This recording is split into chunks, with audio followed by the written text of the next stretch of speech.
अगर आपसे मैं कहूं कि वो 4 साल का इंतजार, जिस इंतजार के लिए आपके सुंदर साहब तरसे जा रहे थे, वो 4 साल का इंतजार जिस 4 साल के लिए आपके सुंदर साहब ने इतनी कड़ी मेहनत करी थी। क्योंकि इंडिया बनाम इंग्लैंड के चौथे टेस्ट मैच के अंदर जब आपके सुंदर साहब अपनी दूसरी पारी खेलने के लिए उतरते हैं, तो उसमें वो जब एक शतक लगाते हैं तो वो एक ऐसा 4 साल के इंतजार को खत्म करते हैं जिस 4 साल से वो बेताब थे कि कब आखिरकार मैं ऐसा कारनामा कर पाऊंगा। और आपको हम बता दें, इस चौथे मुकाबले के अंदर दूसरे इनिंग में केवल आपके सुंदर साहब उतरते ही नहीं हैं, 206 गेंद खेलकर 101 रन नाबाद मारते हैं। उसके बाद पारी को डिक्लेयर घोषित कर दिया जाता है और मैच वहीं ड्रॉ हो जाता है। इस मुकाबले को किसी ने भी नहीं सोचा था कि भारत इस मुकाबले को जीत क्या ड्रॉ भी कर पाए, लेकिन भारत के खिलाड़ियों ने वो करके दिखा दिया जो भारत के खिलाड़ी जिसलिए जाने जाते हैं।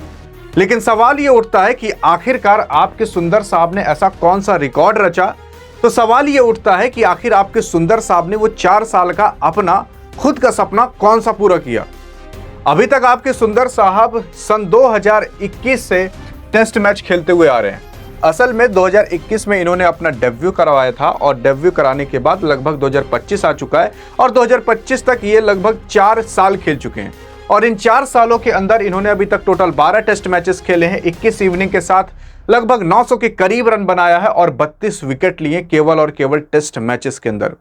मतलब आप सोच सकते हो कि 12 मैच में 32 विकेट। अब आप कैलकुलेशन निकाल सकते हो कि एक मैच के अंदर कितने विकेट आपके सुंदर साहब द्वारा जड़े गए होंगे। और अगर हम बात कर लें, सबसे बड़ी इंडिया की गलती यही थी कि सुंदर साहब को पहले मुकाबले के अंदर क्यों नहीं लिया गया था। और पहला मुकाबला जो हम हारे थे, इसी वजह से हारे थे क्योंकि उसमें सुंदर साहब नहीं थे। क्योंकि सुंदर साहब को जब दूसरे मुकाबले से लिया गया तो दूसरे मुकाबले के अंदर टोटल दोनों इनिंग को मिलाकर 54 रन और 1 विकेट भी झटके थे। तीसरे मुकाबले के अंदर इन्होंने टोटल 4 विकेट झटके थे और चौथे मुकाबले के अंदर आपने देखा क्या कारनामा किया है। कई सारे विकेट के साथ शतक भी जड़ा और मैच को टाई कराने में अपना काफी अहम योगदान दिया। तो ये तो बात हो गई कि आपके सुंदर साहब ने 2021 में अपना डेब्यू कराकर अभी तक क्या क्या कारनामा रचा है।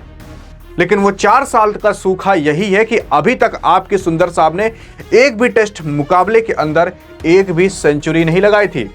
और 2025 के अंदर इनका वो सपना जाकर पूरा हो गया 101 रन बनाकर। असल में इनका टेस्ट मुकाबले के अंदर अभी तक का पहला सेंचुरी है। लेकिन अगर मैं अब आपको बताने की कोशिश करूं कि आखिर ऐसा कौन सा रिकॉर्ड है जो आपके सुंदर साहब ने रच दिया। असल में ये मुकाबला कहीं और नहीं बल्कि मैनचेस्टर स्टेडियम के अंदर खेला गया था। ये मैनचेस्टर स्टेडियम वही है जहां पर 50 साल पहले से मैचेस खेलते हुए आ रहे हैं। यहाँ पर आपके सचिन तेंदुलकर साहब भी मैच खेला करते थे। सन 1990 के अंदर जब आपके सचिन तेंदुलकर साहब यहाँ पर मैच खेले थे, तब कहीं जाकर किसी एज अ इंडियन प्लेयर द्वारा मैनचेस्टर के अंदर किसी ने शतक लगाया था। आपके सचिन तेंदुलकर साहब ने 119 रन की नाबाद पारी खेली थी। उस टाइम आपके सचिन तेंदुलकर साहब एक एज अ नॉर्मल प्लेयर खेला करते थे, ना कैप्टन ना कुछ थे। उस टाइम वो लगभग 20 साल के भी पूरी तरीके से नहीं हुए थे, तब आपके सचिन तेंदुलकर ने ये कारनामा रचा था। लेकिन मैं आपको अगर बताने की कोशिश करूं तो एज अ नॉर्मल प्लेयर के रूप में मैनचेस्टर स्टेडियम के अंदर 35 साल बीत गए थे, लेकिन अभी तक किसी ने भी शतक नहीं जड़ा था। लेकिन इस मुकाबले के अंदर एक नहीं, 2 नहीं, बल्कि 3 प्लेयर थे जिन्होंने शतक जड़ के बता दिया कि भाई चाहे 35 साल बीत जाए, चाहे 3 दशक बीत जाए, चाहे 40 साल, चाहे 50 साल, इंडियन प्लेयर ऐसे प्लेयर हैं जो 100 साल के भी रिकॉर्ड को तोड़कर दिखा सकते हैं। और चौथे मुकाबले के अंदर यही हुआ।